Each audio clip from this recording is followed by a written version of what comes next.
Faire de la musculation ne sert à rien si on veut juste être fit et en bonne santé. Bienvenue à cette vidéo, like, abonne-toi et surtout appuie sur la cloche pour recevoir des nouvelles notifications.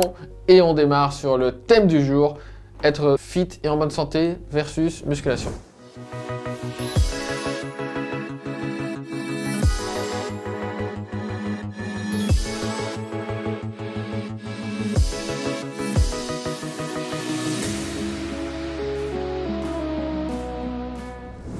Alors ça, c'est un thème qui me passionne parce que moi, je suis franco-mexicain. Ma mère est mexicaine, mon père est français et j'ai grandi en Amérique latine. Et dans beaucoup de pays où j'ai eu la chance de vivre, le Brésil, les États-Unis par exemple, il n'y a pas du tout ce cliché de l'homo musculus comme étant un kéké, un peu teubé, un peu concon, qui ne s'occupe que de son miroir, de son narcissisme, et qui se regarde les pecs luisants en mode « Wouah, je suis un beau gosse », versus l'homo intellectus, qui lit des livres, qui fait ses études, qui est gentil, qui fait bien ses devoirs, et qui surtout ne fait pas trop de sport, parce que c'est un peu plus bas. Le sport, c'est un truc, c'est pour les kékés, quoi.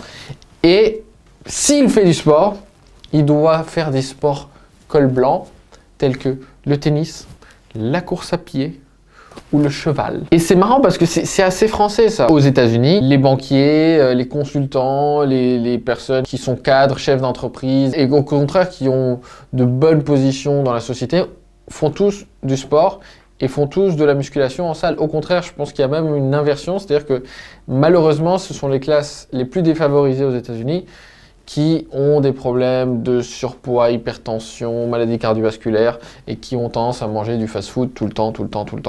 Alors que les CSP+, ont tendance, alors c'est une généralisation, hein, mais en moyenne à prendre plus soin d'eux. Et ça passe par la musculation dans la culture anglo-saxonne et dans la culture latino-américaine, typiquement au Brésil. Alors qu'en France, dernièrement, c'est vachement à la mode tout ce qui est marathon, course à pied, ultra-marathon, ultra-marathon, 125 km sur 48 heures et où il faut vraiment essayer de ne pas mourir à la fin. Et j'ai rien contre ça, admiration, respect à tous ceux qui font ça. Mais je dis juste que dans tout ça, il existe une place pour notre noble musculation et de refaire la paix entre l'homo musculus et l'homo intellectus. Comme dirait Socrate, aucun homme n'a le droit d'être un amateur en matière d'entraînement physique. C'est une honte pour un homme de vieillir sans avoir vu la beauté et la force dont son corps est capable. Et d'ailleurs, c'est ce que beaucoup d'hommes qui font le programme Alpha Body ont vu, comme cette personne-là.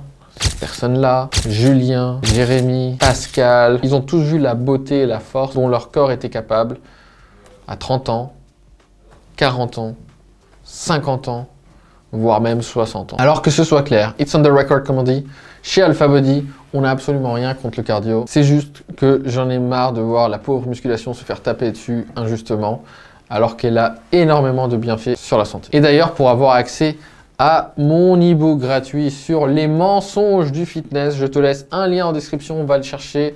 Il sera disponible gratuitement pendant un temps limité. Donc souvent, la personne cadre ou chef d'entreprise, CSP+, française, ou les coureurs ont tendance à ne pas voir l'intérêt de la musculation. Ils veulent être juste fit, perdre du gras, perdre du poids, se sentir bien dans leur peau, être athlétique et se demandent un peu en quoi la musculation aurait un rôle dans tout ça. Ce qui est plus logique, c'est d'aller courir, d'aller faire du cardio. Eh bien, je vais te dire. Avant toute chose, le cardio va avoir un effet très limité sur ta transformation physique. Au début, tu vas chercher à perdre du gras. Grâce au cardio, ça va un petit peu marcher et de plus en plus, tu vas stagner parce que tu verras que ça marche de moins en moins bien. D'ailleurs, je montre souvent cette photo, on pourra développer ça sur une autre vidéo, du marathonien et du sprinter, qui ont deux physiques très différents. J'ai envie de dire, quel physique tu préfères avoir? Sans jugement, moi je préfère celui du sprinter.